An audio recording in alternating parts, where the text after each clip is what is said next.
कल बाजार में आएगा बड़ा मूव। निफ्टी देगा नया ब्रेकआउट या प्रॉफिट बुकिंग बढ़ाएगी दबाव। जानिए कल की पूरी मार्केट नमस्कार, आज के इस मार्केट एनालिसिस में आपका स्वागत है। आज हम उस जबरदस्त वॉलेटिलिटी और उथल-पुथल की गहराई में जाएंगे जिसने आज पूरे मार्केट को चौंका कर रख दिया। आज का दिन काफी ड्रामा भरा रहा, राइट? और सबसे बड़ी बात, कल एक बहुत ही अहम एक्सपायरी आने वाली है। हमारा पूरा फोकस इस बात पर रहेगा कि डेटा और चार्ट्स आखिर क्या कहानी बयां कर रहे हैं, ताकि हम कल के ट्रेडिंग सेशन के लिए पूरी तरह तैयार रहें। तो चलिए बिना किसी देरी के सीधे चार्ट्स पर आते हैं। इस चर्चा को हमने बहुत ही सिंपल और स्ट्रक्चर्ड रखा है। पहले आज के इंट्राडे ड्रामे और उस खतरनाक एम पैटर्न को डीकोड करेंगे, फिर इंडिया विक्स से मैक्रो पिक्चर समझेंगे, इसके बाद निफ्टी 50 के सपोर्ट और टारगेट्स, फिर हमारा मेन फोकस यानी सेंसेक्स एक्सपायरी की तैयारी, और लास्ट में बैंक निफ्टी का ट्रेडिंग सेटअप देखेंगे। कल के बड़े इवेंट के लिए ये हमारा पूरा रोड मैप है। तो शुरुआत करते हैं आज के बाजार के एक्शन से। आज का ट्रेडिंग सेशन सच में किसी रोलर कोस्टर से कम नहीं था, और यही एक्शन कल के बाजार का बेस तैयार करने वाला है। देखिए, सेंसेक्स में शुरुआत तो 76,350 के ऊपर बढ़िया तेजी के साथ हुई थी। एक शानदार ग्रीन कैंडल भी बनी, लेकिन उसके बाद मार्केट ने जो पलटी मारी ना, वो सच में हैरान करने वाली थी। एकदम से एक तरफा 300 से 400 पॉइंट्स की भारी गिरावट। ये कोई मामूली डिप नहीं था, बल्कि बुल्स के लिए एक बहुत बड़ा झटका था। इतनी तेज गिरावट साफ दिखाती है कि ऊपर के लेवल्स पर कितनी भारी बिकवाली का दबाव बना हुआ है। और ध्यान दीजिए, ये गिरावट यूं ही हवा में नहीं आई। आज 76,600 के लेवल पर सेंसेक्स में बिल्कुल यही क्लासिक एम पैटर्न बना। चार्ट्स पर एकदम एम अक्षर की तरह दिखने वाला ये पैटर्न एक बहुत ही तगड़ा बेरिश रिवर्सल सिग्नल होता है। तेजी की उम्मीद कर रहे ट्रेडर्स अक्सर इसमें बुरी तरह फंस जाते हैं। जैसे ही ये एम पैटर्न बना और रेड कैंडल कंफर्म हुई, समझ लीजिए वहीं से पुट बायर्स का ट्रिगर एक्टिवेट हो गया और धड़ाम से मार्केट नीचे आ गया। ये पैटर्न आज बहुत ही बेरहम साबित हुआ। अब लेवल्स पर जाने से पहले एक नजर इंडिया विक्स पर डाल लेते हैं। फिलहाल ये 16 के लेवल के आसपास है। अब इसका क्या मतलब है? 16 का लेवल हमें बता रहा है कि बाजार में काफी अच्छी वॉलेटिलिटी मौजूद है। ना तो हम बहुत ज्यादा पैनिक में हैं और ना ही मार्केट बिल्कुल शांत बैठा है। मतलब साफ है, आने वाले सेशंस में हमें ऐसे ही तेज मूवमेंट्स देखने को मिल सकते हैं, और ऐसे में ना स्ट्रिक्ट स्टॉप लॉस का होना बहुत बहुत जरूरी हो जाता है। अब आते हैं निफ्टी 50 के सपोर्ट और एक्शनेबल टारगेट्स पर। आज निफ्टी 24,000 का लेवल पार करने में काफी संघर्ष करता दिखा। ग्रीन कैंडल बनी, लगा तेजी आएगी, लेकिन फिर रेड कैंडल बनते ही सेलर्स हावी हो गए। तो अब सवाल है, कल के लिए हमारी क्या स्ट्रेटेजी होनी चाहिए? देखिए, ट्रेडिंग में डिसिप्लिन ही सब कुछ है। ये कोई अंदाजा लगाने का गेम नहीं है। हमारे रूल्स एकदम क्लियर होने चाहिए।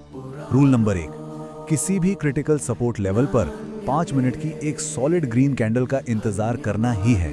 बिना इसके कोई ट्रेड नहीं लेना। रूल नंबर 2, एंट्री तभी बनेगी जब प्राइस उस ग्रीन कैंडल के हाई को क्रॉस करे। और सबसे जरूरी रूल नंबर 3, आपका स्टॉप लॉस हमेशा उसी ग्रीन कैंडल के ठीक नीचे होना चाहिए। अपनी कैपिटल को बचाने और इमोशंस को कंट्रोल में रखने का यही एक अचूक तरीका है। चलिए निफ्टी के लेवल्स को समझते हैं। जो लोग सेफ प्ले करना चाहते हैं, उनके लिए सबसे बेहतरीन मौका 23,800 के सपोर्ट पे है। अगर वहां 5 मिनट की ग्रीन कैंडल बनती है तो हम 23,920 के टारगेट के लिए एंट्री ले सकते हैं। वहीं दूसरी तरफ 23,930 के मौजूदा लेवल के आसपास ट्रेड लेना थोड़ा रिस्की जरूर है, लेकिन अगर वहां ग्रीन कैंडल बनती है तो हमारे टारगेट सीधे 24,000 और फिर 24,100 तक भी जा सकते हैं। लेकिन एक बात हमेशा याद रखनी है, दोनों ही केसेस में निफ्टी का सबसे बड़ा और मजबूत सपोर्ट 23,700 का लेवल है। अगर ये लेवल टूट गया तो समझ लीजिए पूरा नजरिया ही बदल जाएगा। और अब आते हैं हमारी आज की इस चर्चा के मेन इवेंट पे, कल की सेंसेक्स एक्सपायरी। सारा फोकस इसी पर रहने वाला है। कल के लिए पिक्चर बिल्कुल क्लियर है। एक तरफ है हमारा बुलिश ट्रिगर। अगर सेंसेक्स 76,100 के ऊपर सस्टेन करता है और एक स्पष्ट ग्रीन कैंडल बनाता है, तो ये कॉल साइड में एंट्री का एक बहुत ही शानदार मौका हो सकता है, जिसका पहला टारगेट 76,350 रहेगा। लेकिन जरा रुकिए, दूसरी तरफ वाले खतरे को बिल्कुल इग्नोर नहीं कर सकते। 76,600 का जो लेवल है ना, वो एक बहुत बड़ा बेरिश ट्रैप है। अगर सेंसेक्स वहां तक पहुंचता है और एक भी रेड कैंडल बनाता है, तो याद रखिए वहां फिर से आज वाला एम पैटर्न बन सकता है और मार्केट की फिर से जबरदस्त पिटाई हो सकती है। वहां हमें बहुत ज्यादा अलर्ट रहना होगा। अब सोचिए, अगर कल बाजार गैप डाउन ओपन हो जाए तो क्या करेंगे? ऐसी सिचुएशन में हमारी नजरें सीधे 76,600 के सपोर्ट लेवल पर होनी चाहिए। वहां भी रूल वही है, बिना ग्रीन कैंडल के कोई एंट्री नहीं। अगर वहां से सपोर्ट लेकर मार्केट पलटता है तो हमारा पहला टारगेट 76,000 होगा। उसके बाद 76,350 का लेवल जो पहले सपोर्ट था अब एक बहुत बड़े रेजिस्टेंस की तरह काम करेगा। अगर मार्केट इसे भी पार कर लेता है तो हमारा फाइनल टारगेट 76,600 का रहेगा। और फाइनली बात करते हैं बैंक निफ्टी के ट्रेडिंग सेटअप की। आज बैंक निफ्टी भी उसी खतरनाक एम पैटर्न का शिकार हुआ और इसमें भी ऊपरी लेवल से अच्छी खासी बिकवाली देखने को मिली। बैंक निफ्टी के लिए लेवल्स एकदम सेट हैं। ऊपर की तरफ जो सबसे बड़ी रुकावट यानी रेजिस्टेंस है वो 55,500 पर है। अगर हमें तेजी की तरफ जाना है तो सही बुलिश एंट्री 55,150 के आसपास तभी बनेगी जब हमें वहां एक ग्रीन कैंडल कंफर्मेशन दे। नीचे की बात करें तो इमीडिएट सपोर्ट 54,900 पर खड़ा है, लेकिन अगर कोई बड़ी गिरावट आती है तो बैंक निफ्टी का सबसे मेजर सपोर्ट 54,600 पर है।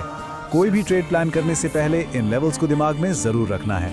तो इन सारे डेटा, पैटर्न्स और सपोर्ट लेवल्स को एनालाइज करने के बाद अब हमारे सामने सबसे बड़ा सवाल यही है, क्या कल की सेंसेक्स एक्सपायरी इन अहम सपोर्ट लेवल्स की रिस्पेक्ट करेगी या फिर चार्ट्स पर एक और बेरहम एम पैटर्न बनेगा जो मार्केट को एक बार फिर से नीचे धकेल देगा? देखिए, लेवल्स हमारे सामने हैं, रूल्स एकदम क्लियर है, बस अब इंतजार है तो कल की ओपनिंग बेल का। उम्मीद है ये पूरा एनालिसिस आपको कल के मार्केट को समझने में काफी मदद करेगा। ऐसे ही सीखते रहिए और मार्केट को पहली समझ कैंडल तय करेगी, तेजी लौटेगी या दबाव बढ़ेगा। समझदारी से ट्रेड करना। मिलते हैं कल नई मार्केट अपडेट के साथ।